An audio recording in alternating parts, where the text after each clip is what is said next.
আজকে আমরা কথা বলবো হোলিস্টিক ক্যারিয়ার কোচিং নিয়ে। আচ্ছা, এটা এমন একটা ধারণা যা শুধু একটা ভালো চাকরি খোঁজার মধ্যেই সীমাবদ্ধ না। এটা আসলে আমাদের শেখায় কিভাবে নিজের কাজকে একটা পরিপূর্ণ আর অর্থবাহ জীবনের অংশ করে তোলা যায়। তো চলুন এই বিষয়টা নিয়ে একটু গভীরে যাওয়া যাক। চলুন শুরুতেই একটা প্রশ্ন নিয়ে ভাবা যাক। আচ্ছা, সফলতা বলতে আমরা ঠিক কি বুঝি? এটা কি শুধু একটা ভালো চাকরি বা একটা বড় কোনো পদ? সমাজের চোখে হয়তো এটাই সফলতার মাপকাঠি, কিন্তু আমাদের মন কি সত্যিই এতে সায় দেয়? দেখুন, আমাদের চারপাশে এমন অনেকেই আছেন যাদের বাইরে থেকে দেখলে মনে হয় তারা কি দারুণ সফল, কিন্তু তারা ভেতরে ভেতরে এক ধরনের অতৃপ্তি বা শূন্যতা অনুভব করেন। এর মূল কারণটা কি জানেন? প্রায়শই এর কারণ হয় ক্যারিয়ারের সাথে নিজের ব্যক্তিগত মূল্যবোধের একটা সংঘাত। আর এই অমিলটাই কিন্তু অসন্তুষ্টির জন্ম দেয়। তাহলে এই সমস্যার সমাধান কি? সমাধান হল ক্যারিয়ারের দিকে তাকানোর অ্যাঙ্গেল বা দৃষ্টিভঙ্গিটাই একদম বদলে ফেলা। আমাদের এমন একটা নতুন কম্পাস দরকার যা শুধু স্যালারি বা জব টাইটেলের দিকে নয়, বরং আমাদের জন্য কোনটা সঠিক পথ সেদিকে নির্দেশ করবে। চলুন দেখি সেই নতুন পথটা ঠিক কেমন। আর এখানেই আসছে হোলিস্টিক ক্যারিয়ার কোচিংয়ের ধারণাটা। এটা এমন একটা সমন্বিত পদ্ধতি যা শুধু চাকরির কথাই বলে না। এটা আমাদের ব্যক্তিগত উন্নয়ন, মানসিক সুস্থতা আর জীবনের আসল লক্ষ্যগুলোকেও সবগুলোকে একসাথে নিয়ে ভাবে। সহজ কথায়, ক্যারিয়ারটা জীবন থেকে আলাদা কিছু না, বরং জীবনেরই একটা গুরুত্বপূর্ণ অংশ। আর এটাই কিন্তু আসল কথা।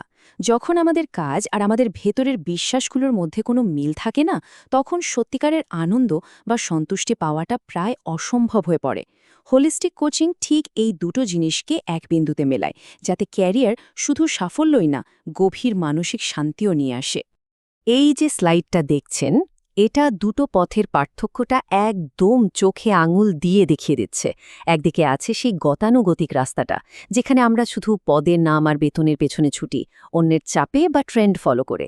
আর অন্যদিকে রয়েছে হোলিস্টিক পথ, যার ফোকাসটা থাকে ব্যক্তিগত মূল্যবোধ আর জীবনের আসল উদ্দেশ্যের ওপর। এখানে সফলতা কোনো ডেস্টিনেশন নয়, বরং এটা একটা জার্নি, একটা আনন্দদায়ক যাত্রা। এখন প্রশ্ন হল, এই সুন্দর ধারণাটাকে বাস্তবে রূপ দেওয়া যায় কিভাবে? এই হোলিস্টিক পথে চলার জন্য প্ল্যানিংটা ঠিক কেমন হওয়া উচিত? চলুন এবার সেই মূল ভিত্তিগুলো আর কার্যকরী ধাপগুলো সম্পর্কে জেনে নেওয়া যাক। একটা পরিপূর্ণ ক্যারিয়ার গড়ার পথটাকে আমরা খুব সহজে তিনটে ধাপে ভাগ করতে পারি। প্রথম ধাপটা হল সেলফ ডিসকাভারি বা আত্মপরিচয়, মানে নিজের বর্তমান অবস্থা, দক্ষতা আর মূল্যবোধগুলোকে চিনে নেওয়া। দ্বিতীয় ধাপে আসে গ্যাপ অ্যানালিসিস, অর্থাৎ কোথায় পৌঁছাতে চান আর এখন কোথায় আছেন, এই দুটোর মধ্যে পার্থক্যটা বোঝা। আর সবশেষে একটা সুস্পষ্ট অ্যাকশন প্ল্যান তৈরি করা, যা আপনাকে আপনার লক্ষ্যে পৌঁছে দেবে। এই তিনটে ধাপের মধ্যে প্রথমটা, মানে আত্মপরিচয়, সবচেয়ে গুরুত্বপূর্ণ।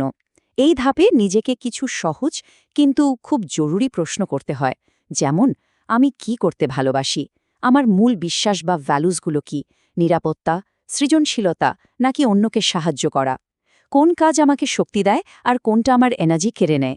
এই উত্তরগুলোই কিন্তু সঠিক পথ খুঁজে পাওয়ার প্রথম চাবিকাঠি।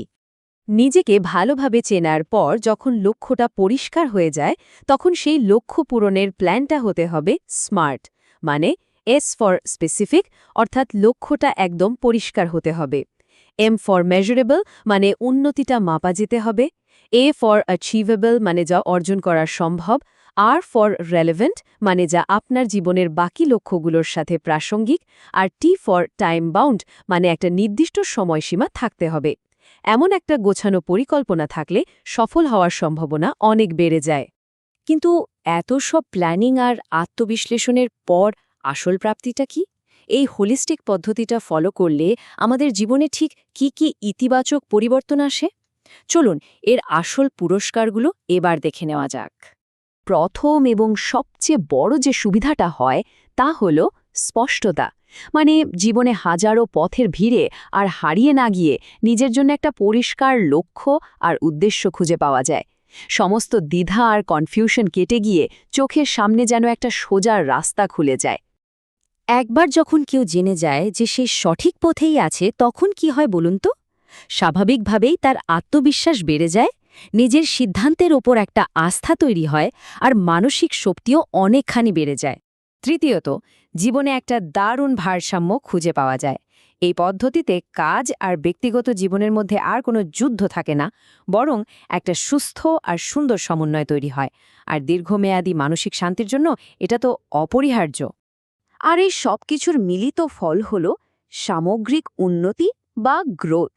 এর মাধ্যমে শুধু পেশাগতভাবেই নয়, ব্যক্তিগতভাবেও বিকশিত হওয়ার সুযোগ তৈরি হয়, যা এনে দেয় এমন এক দীর্ঘমেয়াদী সফলতা, যার সঙ্গে মিশে থাকে গভীর আত্মসন্তুষ্টি। আলোচনার একদম শেষে এসে আমরা সেই মূল মন্ত্রে ফিরে আসি। আমাদের আসল লক্ষ্য তো শুধু একটা সফল ক্যারিয়ার গড়া নয়, তাই না?